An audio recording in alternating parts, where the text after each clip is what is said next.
आ चुके हैं हम वापस से। अब हम करेंगे क्या? मस्ती नहीं, मस्ती नहीं करेंगे। अब हम आगे बढ़ेंगे। आ गए हैं हम डीएनए ब्लॉक के ऊपर वापस से। अब हम पढ़ेंगे मेल्टिंग एंड बॉइलिंग पॉइंट के ऊपर। ठीक है गाइस, क्या आप लोग को मेरी आवाज आ रही है? अंकुर भाई, आवाज आ जी रही है? सर। हाँ भी आ रही है। बस भाई, तुम लोग को आवाज आए, जीवन में बस यही चाहिए। मेल्टिंग पॉइंट और बॉइलिंग पॉइंट के बारे में पढ़ेंगे। हम किसके बारे में पढ़ेंगे? हम ट्रांजिशन एलिमेंट्स के बारे में पढ़ेंगे। आ जाते हैं, मतलब जो पूरी वही है डी ब्लॉक, उसके बारे में पढ़ेंगे। Melting and boiling point of D block is greater than S block. हमने एक चीज नहीं पढ़ी अभी तक, जो हमको पढ़ाना पड़ेगा, मगर शायद मैंने उसकी फोटो ही नहीं खींची। बिना फोटो खींचे काहे पढ़ाऊंगा की कैसे काहे की भाई? काहे जो मैं, हाँ काहे ये की रहा काहे है फोटो। यहाँ पे आपको चीज लिखा है, MBS is directly proportional to the number of unpaired electrons and directly proportional to the physical property. उस समय मैंने आपसे एक चीज कही थी। एक उस समय मैंने आपसे एक चीज कही थी कि जो फिजिकल प्रॉपर्टीज होती हैं उसके पीछे क्यू है। वो क्यू हम मैंने आपको नहीं बताया था, खाली इतना बोलते हैं कि मेटेलिक प्रॉपर्टीज होती हैं, हाई डक्टिलिटी, हाई मेलिबिलिटी, लो वोलेटिलिटी, ये सब बताया था, मगर क्यू नहीं बताया था। अब क्यू के बारे में पढ़ते हैं। क्यू ये होता है मेटेलिक बॉन्ड स्ट्रेंथ। अगर कोई भी पूछे कि ऐसा क्यों है, तो मेटेलिक बॉन्ड स्ट्रेंथ की वजह से होता है। अब बात आती है मेटेलिक बॉन्ड स्ट्रेंथ क्या होता है, नितिन वाजपेयी? तो मेटेलिक बॉन्ड स्ट्रेंथ होता है नंबर ऑफ अनपेयर्ड इलेक्ट्रॉन्स। तो जितने ज्यादा नंबर ऑफ अनपेयर्ड इलेक्ट्रॉन्स होंगे, उतनी ही ज्यादा उसकी मेटेलिक बॉन्ड स्ट्रेंथ होगी, और उतनी ही ज्यादा वो फिजिकल प्रॉपर्टी शो करेंगे। समझ आया? Metallic bond strength number of unpaired electrons की वजह से होती है, और उसी वजह से वो फिजिकल प्रॉपर्टीज शो करते हैं। अंकुर भाई समझ आया? हम्म। अनपेयर्ड इलेक्ट्रॉन्स क्या होते हैं, नहीं समझ आया? अनपेयर्ड इलेक्ट्रॉन्स वो इलेक्ट्रॉन्स होते हैं जो आपके आखिरी शेल में जो बच खाली पड़े जाता होते हैं। जो क्या? खाली हो हाँ, वो जो खाली बच पड़े आदर्श हैं। में जो खाली होता क्या हर्षित, तुमने क्या बोला हरियम भाई? जो बच जाता ना वही हाँ, खाली वही हो बच जाता जाते है। हैं जो खाली आखिरी होता शेल में। अब आ जाते हैं अगले पॉइंट के ऊपर। क्रोमियम और ये जो एमओ है आपका, मोलिटेनियम, जो भी लिखा होता है, डब्ल्यू माने tungsten, have minimum number of unpaired electrons. Therefore these are hard metals and have maximum enthalpies of atomization. Chromium और ये जो आपका मोलिटेनियम होता है, जिसको एमओ से दिखाते हैं, और जो टंगस्टन होता है, इनके maximum number of unpaired electrons होते हैं। That is why they are the hardest metal among d और डी सबशेल, मतलब d block. among d block these are the hardest metal, why? Because they have the maximum number of unpaired electrons। कोई तुमसे पूछ ले chromium, मोटेलिनियम, जो भी है ये, और फिर टंगस्टन, ये इतना ज्यादा क्यों हार्डेस्ट होते हैं? Because of unpaired electron, because of metallic bond strength. समझ आया? और इसी वजह से इनकी मैक्सिमम एंथैल्पीज भी होती है एटमॉइजेशन की। मेटेलिक बॉन्ड स्ट्रेंथ पे ही डिपेंड करती है एंथैल्पीज ऑफ एटमॉइजेशन। क्या दोनों की बात क्लियर हुई? हम्म। छोटे से टॉपिक बताना था, फिर अब अच्छा हम आ जाते हैं। इसीलिए मतलब क्या गया? इसीलिए वो टंगस्टन का तार लगाया जाता है बल्ब में कि जल्दी वो पिघले नहीं। बिल्कुल सही जवाब। हम्म। वो इतने ज्यादा हार्ड मेटल्स होते हैं और नंबर ऑफ अनपेड इलेक्ट्रॉन्स इतने ज्यादा होते हैं, इसी वजह से वो बल्ब के अंदर लगाया जाता है, ताकि वो जलता रहे और वो तो पिघले ना। नितिन हम्म। नितिन हम्म। ये तुम्हारे फॉर्म भरा जाए जिप कौन सा आईपी मैट के सिवा दूसरा वाला कौन था जम्मू के लिए और हाँ बोध हाँ गया हाँ। के हाँ हाँ। लिए? कौन था नाम भूल गया। जिप मैट, जिप मैट। हाँ दे देना मैं तफरी तफरी में डालूंगा देख लेंगे। ठीक है ब्रो, चलना ब्रो, लखनऊ चलेगी पेपर देने। ठीक है। बढ़िया, बता साथ में दियो मजाक से। बता दूंगा। अभी तो आए नहीं उसके। हाँ, हम लोग कहाँ थे? तो जब आएंगे नीट बता में दूंगा। डाल दो। हाँ। नीट में डाल। अब तो वो न्यूट्रल हो गया, स्ट्रीम न्यूट्रल हो गया। कोई भी हाँ। डाल सकता अब तो।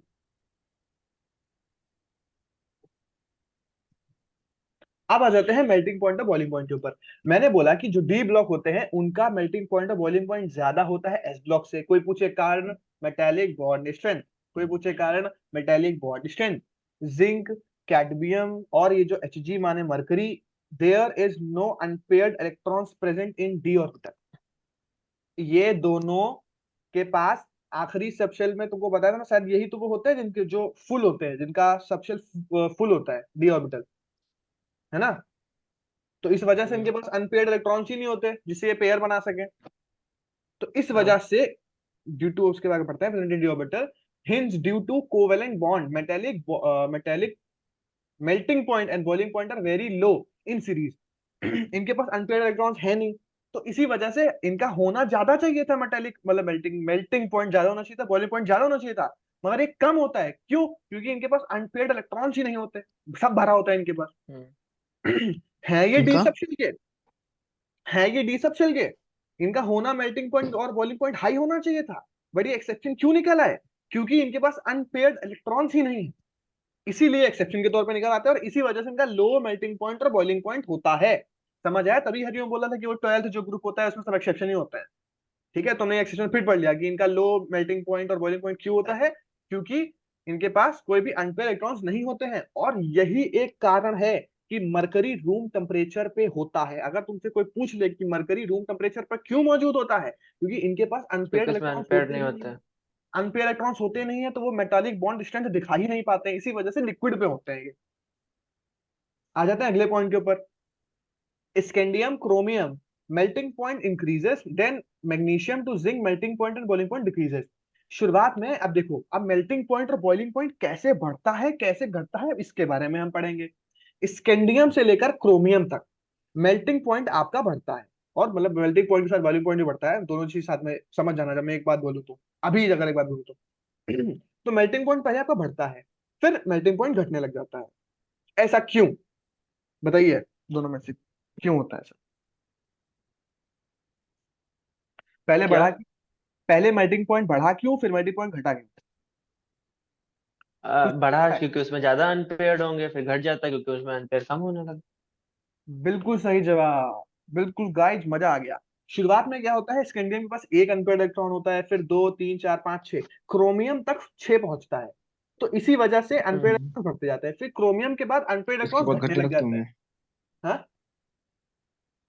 कि उसके बाद इलेक्ट्रॉन बॉन्डिंग घटने लगते हैं। हाँ, उसके बाद इलेक्ट्रॉन की जो संख्या है, अनपेयर्ड इलेक्ट्रॉन्स की संख्या है, वो घटने लग जाती है। फिर एक समय आता है जिंक, जब जिंक के पास कोई भी अनपेयर्ड इलेक्ट्रॉन्स नहीं बचते हैं, 10 के 10 फुल हो जाता है, तो इस वजह से जीरो। तो इस वजह से शुरुआत में बढ़ी मेल्टिंग पॉइंट बॉइलिंग पॉइंट, फिर बाद में घट गई।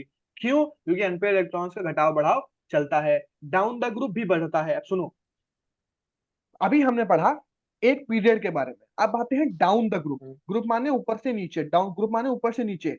डाउन द ग्रुप भी बढ़ता है, मतलब अगर ऊपर वाला है तो इसका मेल्टिंग पॉइंट बॉइलिंग पॉइंट जितना होगा, उससे कई गुना ज्यादा दूसरे का होगा, फिर उससे कई गुना ज्यादा तीसरे का होगा। तो down the group melting point boiling point बढ़ता है। समझ आया? तो लेफ्ट, एक मिनट, अब तुम लोग को थोड़ा सा मैंने बताया है, हरिओम जी इतना बता दीजिए, लेफ्ट टू राइट में मेल्टिंग पॉइंट और बॉइलिंग पॉइंट में कैसे बढ़ाव और घटाव आता है, इतना बता दो।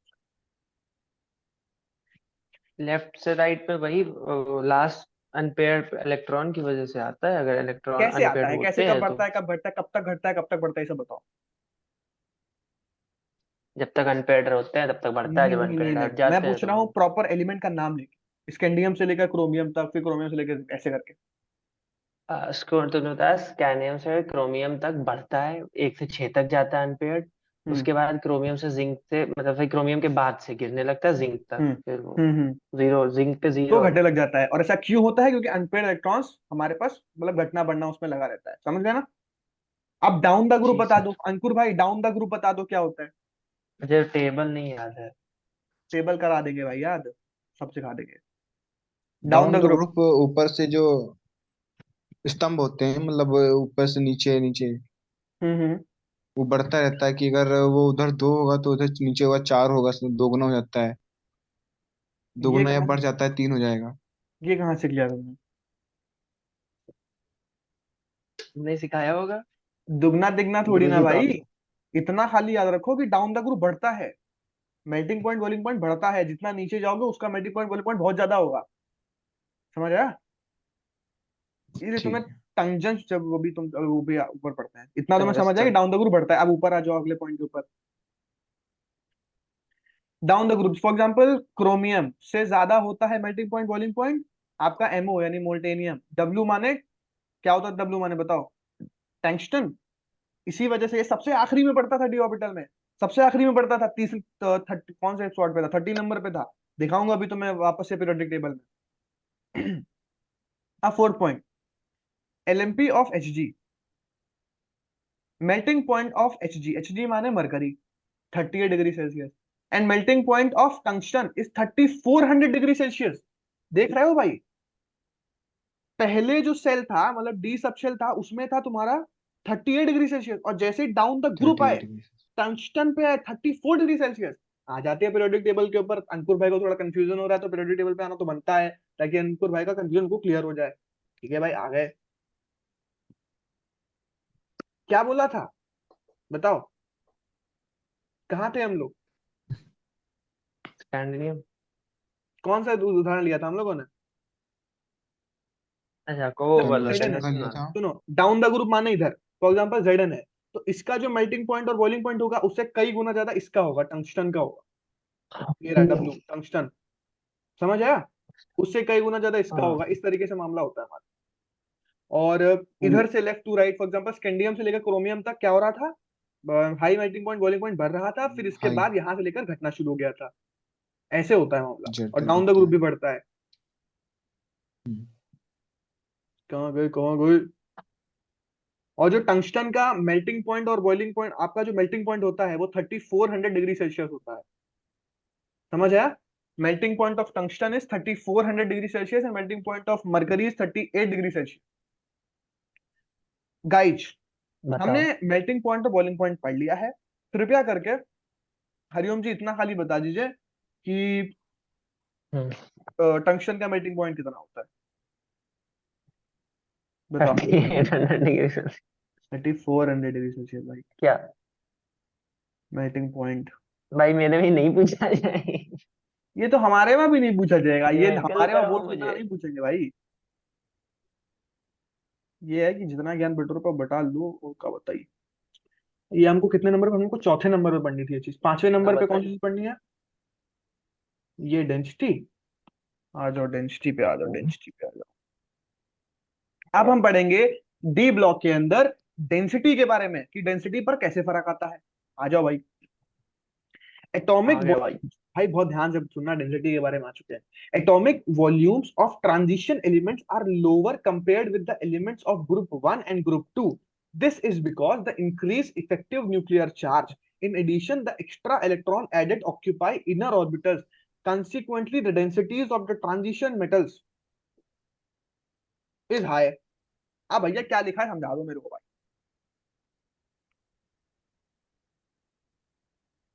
हरिओम जी समझाइए क्या लिखा है, अंग्रेजी में जो अच्छा। समझ आ रहा है अच्छा, बता समझाना है तुम? दो। तुमको समझाना है? हरिओम जी आपको भाई। समझाना है इसमें क्या लिखा हुआ अच्छा, एटॉमिक है। वॉल्यूम्स। ओके।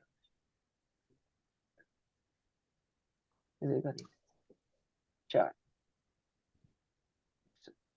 ठीक है। ऐसा है, देखिए इसमें यह लिखा है कि एटॉमिक वॉल्यूम जो होता है ट्रांजिशन एलिमेंट्स में, वो इसलिए ज्यादा होता है क्योंकि ग्रुप 1 और 2 के कंपैरिजन में, क्योंकि इनमें जेड इफेक्टिव ज्यादा होता है, जिसकी वजह से इलेक्ट्रॉन ज्यादा होते हैं जो ज्यादा स्पेस को भरते हैं, इस वजह से वॉल्यूम ज्यादा होता है, लो है, तो ज्यादा होना देखिए चाहिए, जेड ज्यादा होता इफेक्टिव है। मैंने आपको सिखाया था न्यूक्लियर के द्वारा। जेड इफेक्टिव मैंने आपको सिखाया था कि न्यूक्लियस के द्वारा लगाया गया फोर्स इलेक्ट्रॉन्स के ऊपर, जिससे वो और ज्यादा चिपक जाते हैं। जेड इफेक्टिव इतना समझ आया? हम्म, तो शुरुआत में जेड इफेक्टिव क्या होता है? बढ़ रहा होता है।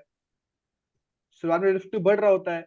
तो इस वजह से यही पे चीज लिखी हुई है कि as compare to one and two group, one and two group पता कौन से? उधर वाले बिल्कुल स्टार्टिंग वाले। वन एंड टू ग्रुप के मुकाबले इनका जो होता है ना एटॉमिक वॉल्यूम कम होता है, क्योंकि इनके पास कॉमन सी बात है, वॉल्यूम माने कितना एटम बड़ा है। तो एटम इनका छोटा होता है, इनका हम्म, वॉल्यूम कम इसलिए होता है क्योंकि इनके पास जेड इफेक्टिव ज्यादा होता है। फर्स्ट और टू ग्रुप से फर्स्ट और टू ग्रुप से इनका एटॉमिक वॉल्यूम कम होता है, क्योंकि इनके पास जेड इफेक्टिव ज्यादा होता है। इतना समझ आया? तो अच्छा एक बात बताओ, ये फॉर्मूला होता है डेंसिटी का। ये फॉर्मूला होता है डेंसिटी का। Density is equal to mass upon volume. तो अगर वॉल्यूम इनका कम है, वॉल्यूम इनका कम है तो इनकी डेंसिटी ज्यादा होगी या क्या होगी बताओ? ज्यादा होगी। वॉल्यूम अगर इनका कम है हम्म। तो बस समझ गए आप गाइस, और क्या। और अगर वॉल्यूम ज्यादा होता तो कम होती। बस इतना ही सिंपल फॉर्मूले में रख के निकालना है। आ जाते हैं इसीलिए भाई। देखो, across a period from left to right atomic volume decreases and atomic mass increases. Left to right जब हम बढ़ते हैं तो एटॉमिक वॉल्यूम घटता है। क्यों घटता है? क्योंकि जेड इफेक्टिव बढ़ रहा था। याद है जेड इफेक्टिव बढ़ता है। डेंसिटी बढ़ रही थी। क्या बढ़ रही थी? डेंसिटी बढ़ेगी जब इधर जाएंगे तो डेंसिटी वॉल्यूम अभी हम कम हो देख लेंगे जाएगी। भाई, डेंसिटी हम देख लेंगे। लेफ्ट टू राइट क्या होता है? जेड इफेक्टिव बढ़ता है। Left to right Z effective बढ़ता ओके। है। तो इसका मतलब क्या है? वॉल्यूम घटता है। वॉल्यूम घटता है तो डेंसिटी ठीक है। बढ़ती है। समझ आया? तीनों को लेके यस चलो, सर। कॉन्सेप्ट लेके यही चलो। क्या, यही ठीक है देखो यही इधर क्या देखो। रहता था। स्कैंडियम से ज्यादा डेंसिटी टाइटेनियम, वेनेडियम की उससे ज्यादा, क्रोमियम की उससे ज्यादा, मैग्नीज की ज्यादा, आयरन की उससे ज्यादा, कोबाल्ट आयरन की उससे ज्यादा, निकल की कोबाल्ट उससे निकल ज्यादा। फिर यहाँ पे एक्सेप्शन आ जाता है, कॉपर। यहाँ पे एक्सेप्शन अच्छा आता है। बराबर है। कॉपर और जिंक में उल्टा हो जाता है, होना चाहिए था कॉपर की कम होनी हम्म, चाहिए थी, जिंक की ज्यादा होना चाहिए थी, इसमें कॉपर की ज्यादा होती हम्म। है। आगे एक्सेप्शन भाई। लेफ्ट टू राइट और डेंसिटी, निकल और कॉपर बराबर भी होते हैं। नितिन वाजपेयी ने लेफ्ट टू राइट डेंसिटी बढ़ने को बताया था। क्यों बढ़ने को बताया था? क्योंकि वॉल्यूम घट रहा था। वॉल्यूम क्यों घट रहा था? क्योंकि जेड इफेक्टिव बढ़ रहा था। ठीक है, ठीक है, मगर ये आखिरी में एक्सेप्शन कहाँ से आ गया कॉपर और जिंक का? बताओ भाई कैसे आ गया? चलिए हम एक्सेप्शन के बारे में भी पढ़ लेते हैं। उसमें जेड इफेक्टिव नहीं होता। नहीं सुनिए, लाइक वो Zn electron. is exception because having large atomic volume and hence has lower densities maximum। जब हम बिल्कुल ही आखिरी में पहुंचते हैं, जब बिल्कुल ही हम आखिरी में पहुंचने लग जाते हैं, तो एक समय आता है ना जब एटॉमिक नंबर आपका बढ़ रहा होता है, एटॉमिक नंबर बढ़ रहा है, मगर जेड इफेक्टिव ज्यादा था तो तुम उसको सुकोड़ के रख रहे थे, फिर आखिरी में जेडन एक ऐसा पॉइंट होता है, जेडन एक ऐसा पॉइंट होता है जहां पे आपका जो एटॉमिक नंबर उतना ज्यादा बढ़ जाता है, आपके जो एटॉमिक नंबर इतना ज्यादा बढ़ जाता है तो एटॉमिक वॉल्यूम बहुत ज्यादा बढ़ जाता है। तो जेडन ही वो पॉइंट होता है जब एटॉमिक वॉल्यूम इतना ज्यादा हो जाता है, इतना ज्यादा हो जाता है कि एक एक्सेप्शन का काम करता है। इसी वजह से इनकी जगह रिप्लेस हो जाती है। क्योंकि अगर तुम ढंग से देखो तो जितना हम आगे बढ़ते हैं उतना एटॉमिक नंबर भी तो बढ़ता है, जितना हम आगे बढ़ते हैं उतना एटॉमिक नंबर भी तो बढ़ता है। मगर फिर एक ऐसा ही समय आता है कॉपर और जिंक के समय में, जब जिंक का एटॉमिक नंबर इतना ज्यादा हो जाता है कि हमारा एक्सेप्शन बन जाता है। एटॉमिक नंबर बढ़ता है तो नंबर ऑफ इलेक्ट्रॉन्स बढ़ता है, नंबर ऑफ इलेक्ट्रॉन्स बढ़ता है तो साइज बढ़ता है, तो वॉल्यूम इतना ज्यादा बढ़ जाता है कि डेंसिटी वहां पे बदल जाती है, कॉपर की ज्यादा हो जाती है, जिंक की कम हो जाती है। Zn is exception because having a large atomic volume and hence has lower density। मेरे को समझाओ भाई, तुम लोग को क्या समझ आया? हरिओम भी समझ गया। अंकुर तुम समझाओ, तुमको क्या समझ आया? ये एक्सेप्शन के बारे में क्या समझ आया?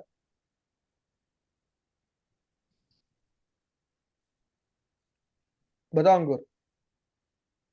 इसको मैं दोबारा पढ़ के बताऊंगा पढ़ के कि मत बताओ, ज्यादा तुम ये कुछ बताओ खाली, खाली इतना बताओ डेंसिटी के बारे में बताओ, डेंसिटी में क्या फर्क आता है, इतना सब क्या समझ आया?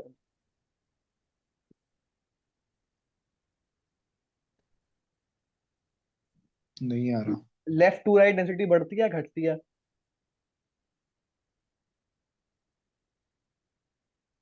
Left to left right to right बढ़ती है। डेंसिटी बढ़ती है, ठीक है। हरिओम तुम बताओ, लेफ्ट टू राइट बढ़ती घटती है क्या डेंसिटी? बढ़ती है? डेंसिटी बढ़ती है, क्यों बढ़ती है? अरे उसकी वजह से देखो मेरे को याद आता है। पारदर्शी की वो क्या कम होता है तो यार डेंसिटी बढ़ती यार, मतलब। तुम लोग भाई दूसरी मीटिंग में तुम्हारा फोकस चला गया भाई, तुम दोनों का। नहीं, मुझे याद है मेरा वर्ड नहीं आ रहा है मुंह पे, वो डेंसिटी 4 बार के जेड रिपीट की होगी इफेक्टिव की मैंने एक वजह चीज। से, या जेड इफेक्टिव की वजह से जेड हमको ऑर्डर इफेक्टिव में समझाओ, कम 3 होता चीजों है। का नाम लिया था, इसको बताते हो तो। हाँ, जेड इफेक्टिव बढ़ता है, कम होता है तो डेंसिटी बढ़ती है।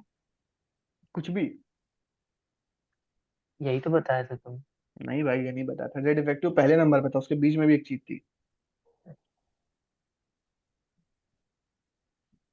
Atomic number. देखो, अच्छा, इफेक्टिव बताओ। Nuclear charge. जेड इफेक्टिव और इफेक्टिव न्यूक्लियर चार्ज एक ही चीज होती है। अच्छा, ये भी होता है। जेड इफेक्टिव छोटा तरीका है लिखने का टर्निंग जेड वैल्यू। इफेक्टिव, और इफेक्टिव न्यूक्लियर चार्ज बड़ा तरीका है लिखने का। देखिए, ओ, जेड इफेक्टिव क्या होता है हरिओम जी, ये बताइए। क्या सर? इफेक्टिव न्यूक्लियर चार्ज क्या होता है, बताइए। वो जो न्यूक्लियस इलेक्ट्रॉन्स को न्यूक्लियस की तरफ अट्रैक्ट करता है। ठीक है, अगर कोई चीज, एक चीज अट्रैक्ट कर रही है, अगर आपका जो जेड इफेक्टिव है वो अट्रैक्ट कर रहा है, तो साइज मतलब वॉल्यूम छोटा होगा या ज्यादा होगा? छोटा होना चाहिए। वॉल्यूम कम होगा, बिल्कुल सही जवाब, वॉल्यूम कम होगा। ठीक है। लेफ्ट टू राइट, डेंसिटी बढ़ेगा। लेफ्ट टू राइट आपका जेड इफेक्टिव बढ़ता था या घटता था? बढ़ता था। नहीं, बढ़ता, बढ़ता था।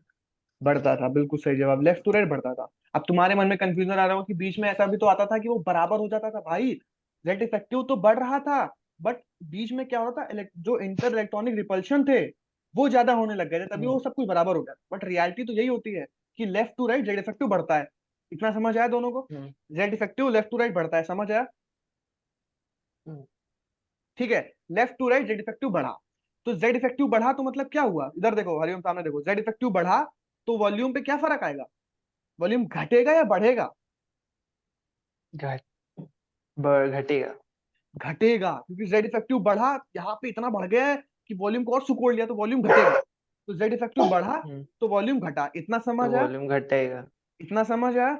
यस। लेफ्ट टू हाँ हाँ। राइट जेड इफेक्टिव बढ़ रहा है, तो left to hmm, right volume घट रहा है, left to right Z effective बढ़ रहा है, लेफ्ट टू राइट वॉल्यूम घट रहा है, इतना समझ आया। फॉर्मूला सामने लिखा है, हाँ, सामने फॉर्मूला लिखा है D equal to M upon V, तो अगर वॉल्यूम घट रहा है तो डेंसिटी बढ़ेगी या घटेगी, बढ़ेगी। डेंसिटी बढ़ेगी या घटेगी, बढ़ेगी। बढ़ेगी। बढ़ेगी। अंकुर बताइए क्यों बढ़ेगी, अगर वॉल्यूम घट रहा है, ये तो सबको पता है वॉल्यूम घट रहा है डेंसिटी बढ़ रही है, मगर फॉर्मूले के अकॉर्डिंग कैसे, मैथ तुमको तो आती है ना अंकुर, बताओ मैथ में क्यों है ऐसा, भाई जाहिर सी बात है वो अपॉन में है, न्यूमरेटर डिनोमिनेटर इन्वर्स जितना है ना। नीचे है ना भाई, तो अगर वॉल्यूम घट रहा है तो डेंसिटी बढ़नी चाहिए, क्योंकि जितनी नीचे की वैल्यू हाँ, छोटी होती है उतनी तो वैल्यू ऊपर की ज्यादा होती है, ज्यादा जितनी होती है नीचे की ऊपर वैल्यू की। छोटी होती है उतनी ज्यादा होती है, जितनी ज्यादा मतलब जितनी ज्यादा नीचे होती है उतनी ऊपर कम होती है, समझ आ। तो अगर अब तुम लोग के दिमाग में पैटर्न बन पाया तो हरिओम सामने देखो, अगर पैटर्न बन पाया है तो Z effective left to right बढ़ता है घटता है, हाँ, बोलो दोनों लोग साथ में बोलो, बढ़ता जेड है। इफेक्टिव लेफ्ट टू राइट बढ़ता है घटता बढ़ता है, है। बढ़ता है। वॉल्यूम कम वॉल्यूम लेफ्ट टू होती राइट है। घटता है वॉल्यूम बढ़ता कम है, होती है। वॉल्यूम अगर कम कम होता है होती है। डेंसिटी बढ़ती है घटती है, बढ़- बढ़ती है। बढ़ती है। तो भाई सामने वही चीज लिखी हुई है, लेफ्ट टू राइट हमारी डेंसिटी बढ़ती है, इतना समझ आया दोनों को। हम्म। अब दूसरा सवाल, यहाँ पे एक्सेप्शन क्यों आ जाता है, कोई तुमसे पूछ ले कि कॉपर की डेंसिटी क्यों ज्यादा होती है जिंक से, बल्कि कॉपर को तो आखिरी में होना चाहिए था। क्योंकि सचिन तेंदुलकर क्योंकि वर्ल्ड क्योंकि क्रिकेट में फिर सुनो, फिर कोई नया कप जीतेगा, यहाँ पे क्यों ऐसा बदल गया मामला, एरो तो ये वाला होना चाहिए था, एरो तो ये वाला होना चाहिए था, एरो उल्टा यहाँ कैसे पे हो गया। यहाँ पे रिपल्शन फोर्सेस ज्यादा हो जाती है कॉपर। रिपल्शन का लॉजिक यहाँ पे नहीं लगेगा, रिपल्शन का लॉजिक एटॉमिक साइज में तुमने लगता है, बताया। क्योंकि इलेक्ट्रॉनिक साइज डिपेंड तुमने करता था बताया इलेक्ट्रॉन था। की रिंग पे। तुमने भी यहाँ पे कुछ तो एक्सेप्शन बताया था इसलिए आ यार। जाता है, एक्सेप्शन इसलिए आ जाता है क्योंकि फिर कोई नया कप जीतेगा, तो जीतेगा मतलब जेडन, जेडन सबसे आखिरी में है, तो यहाँ पे एटॉमिक नंबर बहुत ज्यादा हो जाता है, अगर 11वीं के बेसिक्स क्लियर हो तो एटॉमिक नंबर जब बहुत ज्यादा हो जाता है तो इसका मतलब क्या है, इलेक्ट्रॉन भी तो ज्यादा हो जाते हैं, तो इलेक्ट्रॉन्स हम्म, यहाँ पे इतने ज्यादा ज्यादा हो जाते हैं। आप देखो सामने सेम ही चीज लिखी हुई है, इतना अगर तुम्हें समझ आया हो तो, Zn is exception because having a large atomic volume, अगर किसी में इलेक्ट्रॉन हम्म, बढ़ गए तो मतलब क्या है, वॉल्यूम भी तो बढ़ जाएगा, इलेक्ट्रॉन बढ़ गए तो वॉल्यूम भी तो बढ़ जाएगा, समझ आया। तो एकदम यहाँ पे एकदम। Zn इफेक्टिव आपका काम करना बंद कर देता है, क्योंकि यहाँ पे having a very large atomic volume, that is why this is the hmm. Exception, क्या है कारण, having a very large atomic volume, this is the exception, भाई समझ आया, क्या समझ आया, समझ आया कि नहीं समझ आया। आ गया सर। ठीक है बताओ, अंकुर, लेफ्ट टू राइट डेंसिटी बढ़ती घटती, बढ़ती है। बढ़ती है, क्यों बढ़ती है अंकुर,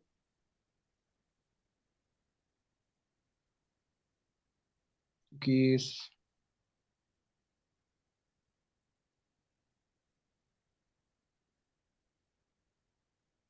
डेंसिटी बढ़ती है क्योंकि वॉल्यूम घटता है, वॉल्यूम घटता है क्योंकि जेड इफेक्टिव बढ़ता है, ये तीन चीजें तुम लोगों को समझ नहीं आ रही। हरिओम जी बताइए, आ गई। आखिरी का एक्सेप्शन क्यों होता है, क्योंकि उसका एटॉमिक नंबर बहुत ज्यादा होता है, यानी इलेक्ट्रॉन बहुत ज्यादा। इलेक्ट्रॉन ज्यादा होता है, तो इसका मतलब मेन कारण क्या है इसका, फिर ये तो तुमने उसके अंदर का मैकेनिज्म बता दिया, मेन कारण क्या हम्म। तो है, एटॉमिक एटॉमिक इलेक्ट्रॉन नंबर बढ़ बहुत गया, ज्यादा, इलेक्ट्रॉन तो बढ़ गया इसका तो क्या वॉल्यूम बढ़ गया, बहुत ज्यादा। वॉल्यूम बहुत ज्यादा बढ़ वॉल्यूम गया, बहुत बढ़ गया। वॉल्यूम बहुत ज्यादा बढ़ गया, और एक्सेप्शन कहाँ पे आता है, कॉपर का डेंसिटी कॉपर ज्यादा पे। हो जाता है जिंक के कंपेरिजन में, और जिंक का ज्यादा होना चाहिए था, इतना समझ आया। अब बात करते यस हैं सर। डाउन द ग्रुप की, डाउन द ग्रुप भी डेंसिटी बढ़ती है, तो डाउन द ग्रुप डेंसिटी बढ़ती है, डाउन द ग्रुप डेंसिटी बढ़ती है, इतना समझ आया। आ जाते हैं इसके ऊपर, मैक्सिमम डेंसिटी किसकी होती है, मैक्सिमम, एक सेकंड तुम लोग की शक्ल आ रही सामने, मैक्सिमम डेंसिटी आपकी ये इरिडियम की ज्यादा होती है एज कम्पेयर टू दिस, अभी ग्राफ में बोला गया, आप चलते हैं ग्राफ के ऊपर, आ जाओ भाई, ग्राफ ग्राफ ग्राफ, ये तुम्हारा वो साइज वाला ग्राफ था, ये तुम्हारा इंथैल्पी ऑफ एटमाइजेशन वाला ग्राफ है, ये तुम्हारा मेल्टिंग पॉइंट वाला है, ये तुम्हारा डेंसिटी वाला है। देखो भाई, लेफ्ट टू राइट बढ़ रही है, लेफ्ट टू राइट बढ़ रही है, और फिर आखिरी में कॉपर और जिंक में देख रहे हो चेंज आ गया। बल्कि होना क्या चाहिए था, बढ़ना चाहिए था, मगर चेंज आ गया। यहाँ पे कॉपर की ज्यादा हो गई, जिंक की कम हो गई, जिंक की घट गई, जिंक की कम हो गई। क्यों? तो क्योंकि बहुत ज्यादा इनका वॉल्यूम हो गया था, जब इनका वॉल्यूम बहुत ज्यादा हो वॉल्यूम गया। बढ़ गया। समझ आया? तो ये बताओ, जब वॉल्यूम, कॉपर का इतना ज्यादा वॉल्यूम हो जाता है तो जिंक का भी तो वो होना चाहिए, जिंक का कम कैसे रह जाता है? जिंक का कम नहीं रहता है, हम्म। जिंक का वॉल्यूम बढ़ जाता है। तो अगर किसी चीज का वॉल्यूम बढ़ गया, तो वॉल्यूम तो नीचे होता है ना, तो फिर अच्छा चीज सॉरी, घट ठीक, हाँ, जाएगी। अरे हाँ, समझ गया, ठीक है, ठीक ठीक ठीक ठीक ठीक ठीक ठीक, बस बस बस हम्म। समझ गया, हर चीज का लॉजिक से चल रहा हूँ भाई, प्रॉपर समझ गया, कॉन्सेप्ट समझ से। गया। डाउन द ग्रुप डेंसिटी बढ़ती है घटती है, बताओ दोनों लोग भाई। बढ़ बढ़ती है। बढ़ती। बढ़ती है, बढ़ती है, ठीक है भाई। और क्या था, melting point, boiling point, down the group बढ़ता है घटता है? बढ़ता है। बढ़ता है भाई, ठीक है।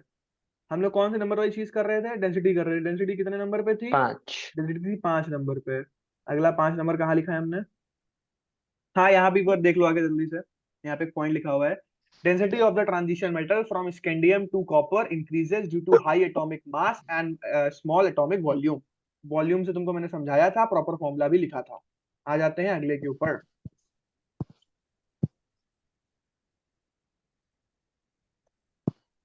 डेंसिटी हमने पढ़ लिया, हम तो छठे पॉइंट के ऊपर।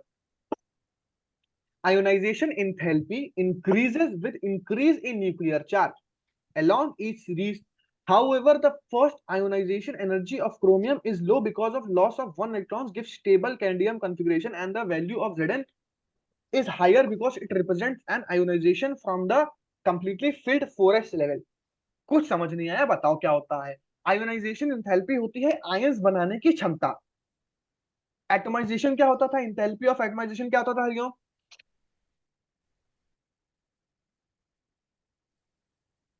वो एटम में ब्रेक डाउन ना होने की क्षमता, कितने बिल्कुल कम सही। ब्रेक तो डाउन। मैंने पहले कहा था कि डीएनए ब्लॉक ऐसे पढ़ाऊंगा कि पूरी केमिस्ट्री और पूरा फिजिक्स आएगा, इसमें आसपास आएगा, बिल्कुल घुस के पढ़ाऊंगा। तो एटमॉइजेशन तुमको समझ आ गया कि बॉन्ड ब्रेकेज होने की क्षमता वाली बात थी। आयोनाइजेशन की इंथैल्पी का मतलब होता है आयंस बनाने की क्षमता। आयंस बनाने की क्षमता। तो ionization enthalpy increases with the increase in nuclear charge. अगर आपका न्यूक्लियर चार्ज बढ़ रहा है, अगर जेड इफेक्टिव बढ़ रहा है हर सीरीज के अंदर, तो आयोनाइजेशन इंथैल्पी भी बढ़ती थी। अगर तुमसे कोई पूछ ले आयोनाइजेशन इंथैल्पी बढ़ती है या घटती है, तो क्या लिख के आओगे? आयोनाइजेशन इंथैल्पी बढ़ती है। बढ़े। ठीक है, अब इसमें एक्सेप्शन के बारे सीरीज में के बात आ साथ। जाते हैं। However the first ionization energy of chromium is low. Chromium की जो आयोनाइजेशन इंथैल्पी होती है वो कम होती है, is low, because loss of one electron gives stable configuration. यहाँ पे लॉस ऑफ वन इलेक्ट्रॉन हो जाता है। क्रोमियम, अगर तुम लोग को ढंग से याद हो तो क्रोमियम एक एक्सेप्शन था, याद है तुम्हें? 4s1 शायद होता हम्म। था उसमें। याद करो, 4s1 और 3d, मतलब उसमें s1 होता था, s2 नहीं हम्म। होता था। तो इस वजह से जो लॉस ऑफ वन इलेक्ट्रॉन हो जाता है इसमें, इस वजह से ये स्टेबल हो जाता है बहुत ज्यादा। हम्म। स्टेबल हो जाएगा तो आयंस नहीं बनेंगे ना। आयंस कब बनते थे? जब तुम्हारा कोई चार्ज लेकर भाग जाता था, तभी तो तुम्हारे ऊपर पॉजिटिव चार्ज आता था। जब कोई लेके भाग जाता था तो पॉजिटिव चार्ज आता था। ये ऑलरेडी हद से ज्यादा स्टेबल है। क्यों स्टेबल है? क्योंकि ये ऑलरेडी एक एक्सेप्शन था। क्यों एक्सेप्शन था? क्योंकि इसका 4s1 जो होता था, 4s1 होता था, 4s2 नहीं होता था। 4s1 होता था, 4s2 नहीं होता था। आ जाओ भाई, कहाँ गई भाई, हम्म। टेबल कहाँ गई भाई? ये देखो, 4s1 होता था, 4s1, 4s2 नहीं होता था। 4s1 होता था, 4s2 नहीं। देख रहे हो ढंग से भाई? इस वजह से ये खुद में एक एक्सेप्शन है। इसीलिए left to right Z effective तो बढ़ रहा था, तो आयोनाइजेशन इंथैल्पी भी बढ़नी चाहिए थी। जेड इफेक्टिव बढ़ रहा था, आयोनाइजेशन इंथैल्पी बढ़नी चाहिए थी, बट क्रोमियम की लो होती है। क्यों होती है? क्योंकि ये बहुत ज्यादा स्टेबल होते हैं। क्यों स्टेबल होते हैं? क्योंकि इनका 4s1 कॉन्फ़िगरेशन होता है। क्या समझ आया इतना? समझा दो फिर अंकुर भाई। अंकुर भाई मेरे को समझा दो, लेफ्ट टू राइट आयोनाइजेशन। सबसे पहले अंकुर जी बताओ, आयोनाइजेशन एंथैल्पी क्या होता है? अंकुर जी, आयोनाइजेशन एंथैल्पी क्या होता है? मतलब इलेक्ट्रॉन ग्रहण करने की क्षमता को ही। हाँ, वही आयंस हम्म। ग्रहण करने की क्षमता। ठीक है। हाँ हाँ। हरिओम जी बताइए, ionization enthalpy left to right बढ़ती है घटती है? बढ़ती है। क्यों बढ़ती। बढ़ती है? क्योंकि उनके लार्ज चल इफेक्टिव जाएगा। न्यूक्लियर चार्ज बढ़ता है, इफेक्टिव न्यूक्लियर चार्ज बढ़ता है। हाँ ठीक है, समझे? फिर न्यूक्लियर चार्ज बढ़ता है। बढ़ती घटती, बढ़ती क्या बढ़ती है, घटती क्या हाइड्रोजन बढ़ती एंथैल्पी है? क्या? लेफ्ट टू राइट, बढ़ती है लेफ्ट टू राइट। क्यों बढ़ती है? बढ़ती है, ये इफेक्टिव चार्ज बढ़ता है, मगर क्रोमियम एक एक्सेप्शन क्यों है इसमें? क्योंकि उसमें 4s1 होता है, 4s1 कॉन्फ़िगरेशन होता है, इस वजह से ये और यानी वो थोड़ा स्टेबल स्टेबल होता है। ज्यादा होता भाई केमिस्ट्री तो मैं ही पढ़ा लेता हूँ भाई, मैं बाकी सब टीचर तो छोड़ते हैं। है। बाकी सब टीचर पानी का मजा आ तो खुश हो गया मैंने। गया। The value of Zn is higher. Zn cadmium or Hg is higher because it represents the ionization from the completely filled 4s level. Zinc, cadmium, Hg, देखो क्रोमियम की लो होती थी, मगर जिंक, कैडमियम, Hg जो बाकी बचे हैं उनकी हाई होती है।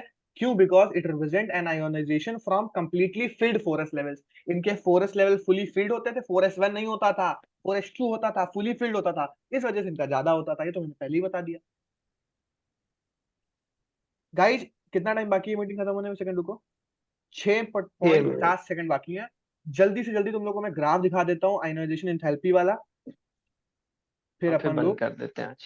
फिर आज की क्लास खत्म होती है, क्योंकि मुझे लग नहीं रहा कि तुम लोग झेल पा रहे हो उतना ज्यादा, वरना मैं पढ़ाना तो बहुत कुछ ज्यादा था। ये तो मेल्टिंग पॉइंट का ग्राफ आ गया, इंथैल्पी ऑफ एटमाइजेशन आ गया, उसका यार ग्राफ है नहीं, क्योंकि सिंपल सी चीज थी, उसमें कोई ग्राफ नहीं था। आ जाओ भाई, आगे आगे आ जाओ, आगे जाओ, इसमें ग्राफ होना चाहिए था, ग्राफ है नहीं। 7वां पॉइंट देखो, 5-6 मिनट है, वही बता दूंगा। Transition metals shows variable oxidation states due to the participation of N-1d as well as Ns electrons in bond formation. The maximum oxidation states are shown by Mn. सबसे पहले बात, ऑक्सीडेशन स्टेट क्या होती है? तुम लोगों ने कभी मुझे नोटिस नहीं किया? पता। अंकुर तुम्हें पता है ऑक्सीडेशन स्टेट क्या होती है? कभी तुम लोगों ने देखा है किसी के मैं ऊपर पूछने प्लस थ्री वाला था चार्ज, तुमसे। किसी के ऊपर हाँ प्लस थ्री हाँ, मुझे चार्ज, +2 कंफ्यूजन है, चार्ज, अरे हाँ हाँ। +4 चार्ज? ये जो मैम पढ़ा रही थी, मुझे ऑक्सीडाइजिंग जो समझ चीज नहीं। होती है ना, हम्म, ये क्या होता है, मुझे बहुत इसको हिंदी में कंफ्यूजन क्या है। बोलते हैं? हिंदी में तो मुझे नहीं पता क्या कहता ऑक्सीजन को हिंदी में क्या बोलते ऑक्सीजन ही बोलते हैं हिंदी में। है। अरे कुमला के सुनो, हम अच्छे से तुम्हें अगली मीटिंग में बता देंगे क्या होता है, क्योंकि 11वीं का कॉन्सेप्ट है, बट इतना समझ लो, जो ऊपर ये +3 +4 +2 चार्ज दिखाता है, इसी को कहते हैं ऑक्सीडाइजिंग, ऑक्सीडेशन स्टेट, इसी को कहते हैं। हैं? तो ऑक्सीकरण बोलते हैं हिंदी में, ऑक्सीडाइज। तो ऑक्सीडेशन जो स्टेट्स होता है ना, वो ट्रांजिशन मेटल्स की बहुत हम्म। ज्यादा होती है, ये बहुत प्रकार की ऑक्सीडेशन स्टेट दिखाते हैं। तो अगर तुमसे कोई पूछ ले कि डी जो हमारे होते हैं एलिमेंट्स, डी जो हमारे सबशेल वाले एलिमेंट्स होते हैं, वो कम दिखाते हैं ऑक्सीडेशन स्टेट या ज्यादा दिखाते हैं, तो तुम बोलोगे ज्यादा ऑक्सीडेशन स्टेट दिखाते हैं। होती क्या है ऑक्सीडेशन, होती क्या है ऑक्सीडेशन? वही जो चार्ज ऊपर आ जाता है, +3 +2 जो उसपे +4। चार्ज लगा होता है, जो आयन लगा होता है, जो 2+ में होता है, 3+ में और होता है। जाहिर सी बात, तुम अगर डी को नोटिस करो तो डी में क्या बताया था तुमको मैंने? डी बताया था 1 से लेकर 10 तक, 1 से लेकर 10 तक। तो कई सारी तरीके की ऑक्सीडाइजिंग स्टेट दिखा सकता था, 1 से लेकर 10 तक की ऑक्सीडाइजिंग स्टेट दिखा सकता था। इसी वजह से ये हद से ज्यादा वेरिएबल, बहुत ही प्रकार की ऑक्सीडाइजिंग स्टेट्स दिखाते हैं। इतना समझ आया किसी को भी? एक पल के लिए तुम लोग को मैं ढंग से आगे बता दूंगा, बट तुम लोग को थोड़ा कंफ्यूज हो रहा है इस चीज में, तो वो दिखा दो। देखो स्कैंडियम, ढंग से देखना, 4s2 3d1। अगर कोई इसे चार्ज लेना चाहेगा तो कहां से चार्ज ले सकता है? दो ये चार्ज ले पाएगा, यस। एक ये चार्ज ले पाएगा। अगर कोई एलिमेंट चार्ज लेना चाहेगा तो पहले एक इलेक्ट्रॉन इससे ले सकता है, फिर चाहे तो दो इससे ले सकता है। तो टोटल जो इसकी स्टेट हुई ना, वो 3 हो गई, इसकी ऑक्सीडेशन स्टेट 3 हो गई। इतना समझ आया? फिर जैसे इसको देखो, तो D2, तो दो तो ये, हाँ। फिर यहाँ दो, तो वही दो मतलब इलेक्ट्रॉन चार, लेने की क्षमता को ही कहते हैं। 2 + 2 4। तो कोई से दो भी ले सकता है, कोई से तीन भी ले सकता है, कोई से चार भी ले सकता है। देखो 2 3 4। फिर एस पे आ जाओ, मतलब फिर डी पे आ जाओ, तो फिर तीन, तीन से शुरू होगा, टोटल जोड़ोगे तो 5। तो 3 इलेक्ट्रॉन से कोई ले सकता है, 4 इलेक्ट्रॉन को ले सकता है, और 5 इलेक्ट्रॉन को ले सकता है। ये देखो 3 4 5। समझ गया। इसमें दो क्यों है? क्योंकि एस से भी दो ले सकता है। अगला आ जाओ, 3d5, S1 होता है यहाँ पे, तो S1, सॉरी गाइज रुक जाओ, तुम्हारा ये तुम्हारा क्रोमियम एक्सेप्शन में आता है, एक्सेप्शन के बारे में भी ढंग से देखेंगे। अब इधर वापस से आ जाओ, कौन कौन सा एग्जांपल है ये? Mn मैंगनीज 4H2 2 से शुरू होगा और 5 + 2 कितना होता है? 5 + 2 कितना होता है? 7। तो 2 3 4 अच्छा 5 6 7 7 तक जाएगा। देखो 2 3 4 5, बाकी तुम लोग की शक्ल आ रही है सामने, ये देखो 6 7 दिख रहा है? तुम लोग अच्छा, ये समझ रहे हो नीचे उसका? वाले घट क्यों रहे हैं? इसमें तो ज्यादा हो सकते थे। सब जेडन। बताएंगे, सब बताएंगे गाइस आपको क्यों कट रहे हैं, पूरा फॉर्मूला बताएंगे लिखने का। न्यूमेरिकल नहीं आएगा आपके वहां ऐसा कि बताइए ऑक्सीडेशन स्टेट इसकी बताइए, तो प्रॉपर फॉर्मूले के साथ आपको बताया जाएगा। बताइए क्लास कैसी लगी आप सभी को गाइस? खाली ऐसे रटना न्यूमेरिकल थोड़ी ना कब है, करोगे? खाली रटना थोड़ी ना है कि ऐसे करके ऐसे, पूरा प्रॉपर फॉर्मूला बताऊं कैलकुलेट कर रहे ताकि आंसर गलत ना है तुम लोग का। क्या समझ आया न्यूमेरिकल गाइस? कब करेंगे हम लोग? न्यूमेरिकल केमिस्ट्री में न्यूमेरिकल करने तो पहले थ्योरी तो चैप्टर तो अच्छी खत्म कर है, लो भाई। थ्योरी तो अच्छी लगी नहीं, मतलब इससे क्वेश्चन कैसे आते हैं इस चैप्टर से? मुझे पता नहीं ना, मुझे मजाक से, मैंने कभी किया तो है नहीं, देखो कभी कुछ डीएनए ब्लॉक पूरा जिंदगी। थ्योरेटिकल है। यही ऑक्सीकरण संख्या निकालने हैं ऑर्गेनाइजेशन से। सुनो मेरी पूरी बात सुनो, डीएनए ब्लॉक पूरा थ्योरेटिकल है, इसमें न्यूमेरिकल तो बहुत कम टॉपिक से आता है। मेजोरिटी तुम्हारा थ्योरी से आ जाएगा, प्रॉपर्टीज फलाना ढिमकाना, मैं ठीक अपने है कि नहीं? आकाश का मॉड्यूल निकालूंगा, कल देखेंगे उसमें कैसे दे रखा हाँ है। तो उसको जरूर निकालो साथ में। अब तुम उसका कैसे सवाल आता है, तो ऐसे सवाल आता है। जैसे ये तुम्हारा मैग्नेटिक मोमेंट के ऊपर आ जाता है, n प्लस एन √n ओहो। n+2, इसके ऊपर सवाल आ जाता है। देख रहे हो सकता है पूछ सकते हैं अच्छा ऑक्सीडाइजिंग स्टेट्स बता दो, ऑक्सीडाइजिंग स्टेट्स बता दो, ये सब आ सकता है। प्रॉपर इसको भी सॉल्व करना सिखाएंगे। ठीक है, समझ। कैसा लगा आज का लेक्चर गाइज आपको? ठीक है, जा रहा हूँ, टाटा बाय बाय, सुनो थैंक मेरी बात सुनो, यू। एक सेकंड रुकना, थोड़ी चर्चा कर लेते हैं गाइज। आज हम लोग